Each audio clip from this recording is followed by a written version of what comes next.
భూమిపైన 360 శక్తులు కనిపించకుండా ఉంటాయి.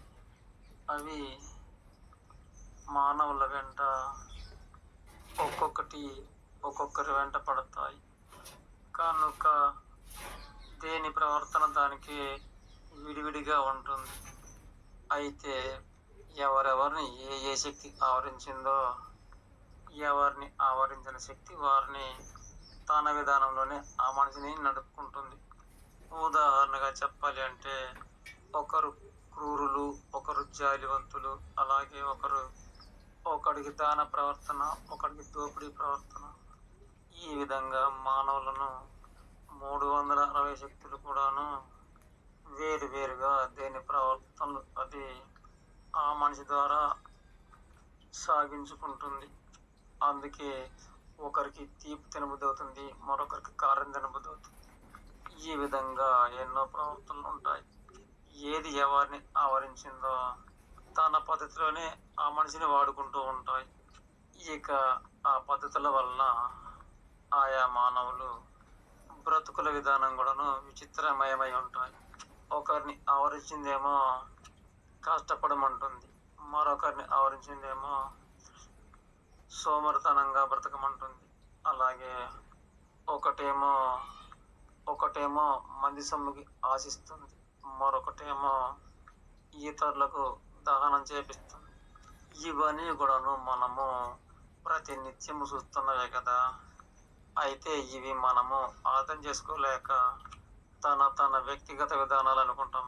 కానీ నిజానికి వారిని ఆవరించిన ఆయా శక్తుల విధానమే.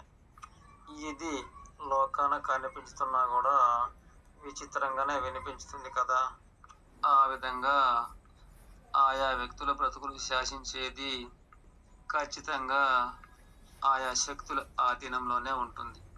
ఒకరిని రాజ్యాలు ఏలమంటుంది, మరొకరిని భిక్షమడుక్కోమంటుంది. ఇలా దేని పని అది ఆవరించి ఉన్న ఆయా వ్యక్తులతో చేపిస్తుంది. ఈ విధంగా ఎవరిలో ఉన్న శక్తి వారిని ఆ విధంగా వాడుకోవడం వలన ఆయా వ్యక్తుల జీవన విధానం అనేది ఖచ్చితంగా వాటిపైనే ఆధారపడి ఉంటుంది. కనుక ఉదాహరణకు అవి ఎలా ఆవరించి ఉంటాయి అంటే, మలేరియా జ్వరం వచ్చిన వారికి మలేరియా వైరస్ అనేది వారిలో ఆవరించి ఉన్నట్లే కదా. అలాగే కామెర్లు వచ్చిన వారికి కామెర్ల వైరస్ అనేది కూడాను వారిలో ఆవరించి ఉన్నట్లే కదా. అలాగే టైఫాయిడ్ జ్వరం వచ్చిన వారికి కూడాను వారి రక్తంలో టైఫాయిడ్కి సంబంధించిన వైరస్ ఆవరించి ఉన్నట్లే కదా. అయితే వైద్య శాస్త్రానికి సంబంధించిన విషయాలు అనేది ఇంతకన్నా ఎక్కువ చెప్పడానికి మనం సరిపోము కదా. ఇది ఉదాహరణ కొరకు మాత్రమే వాడుకున్నాము. ఈ విధంగానే 360 శక్తులు కూడాను ఎవరిలో ఏ శక్తి ఆవరించి ఉందో ఇక అదే వారి యొక్క జీవన విధానాన్ని శాసించుతూ ఉంది. అయితే ఇక వారి యొక్క ఆయువు కాలం కూడాను వాటి యొక్క చేతుల్లోనే ఉంటుంది. అవి ఆయా వ్యక్తులకు ఏమేమి తినిపిస్తుందో, ఏమేమి త్రాగిస్తుందో, అలాగే ఏమేమి పని చేపిస్తుందో, అలాగే వ్యాయామం చేపిస్తుందో, లేక సోమరిగా ఉంచుతుందో, లేక అబద్ధాలు ఆడిస్తుందో, లేక నిజాలనే పలికిస్తుందో, కారాన్ని తినిపిస్తుందో, లేక బెల్లాన్ని తినిపిస్తుందో, ఈ విధంగా ఆయా శక్తుల విధానాన్ని ఆయా వ్యక్తులతో ప్రవర్తింపజేస్తూ ఉంటాయి. ఇక ఆయా ప్రవర్తనల ప్రతిఫలంగా ఆయా వ్యక్తుల యొక్క జీవితకాలం కూడాను ఆధారపడి ఖచ్చితంగా ఉంటుంది. నిజానికి వారి యొక్క ఆయుకాలం అనేది ఎవరి ఆయుకాలం అనేది ఎప్పుడు తీరిపోతుందో అలా ఆ జీవితకాలానికి పూర్తిగా బాధ్యత వహించింది ఆ మనిషిని ఆవరించి ఉన్న ఆయా శక్తుల వల్లనే ఆయా వ్యక్తుల జీవితకాలం అనేది అలా ముగిసిపోతూ ఉంటుంది. అంతేకాదు సుమా, ఆయా వ్యక్తులు కొంతకాలం అనారోగ్యులుగా మారి ఆరోగ్యం అనేది చెడిపోయి అనారోగ్యాలు అనుభవించడానికి కారణాలు కూడాను ఆయా మనిషిని ఆవరించి ఉన్న ఆయా శక్తుల విధానం వల్లనే అలా జరుగును. ఇది తెలియడం అనేది అంత సులువైన పని ఏమీ కాదు.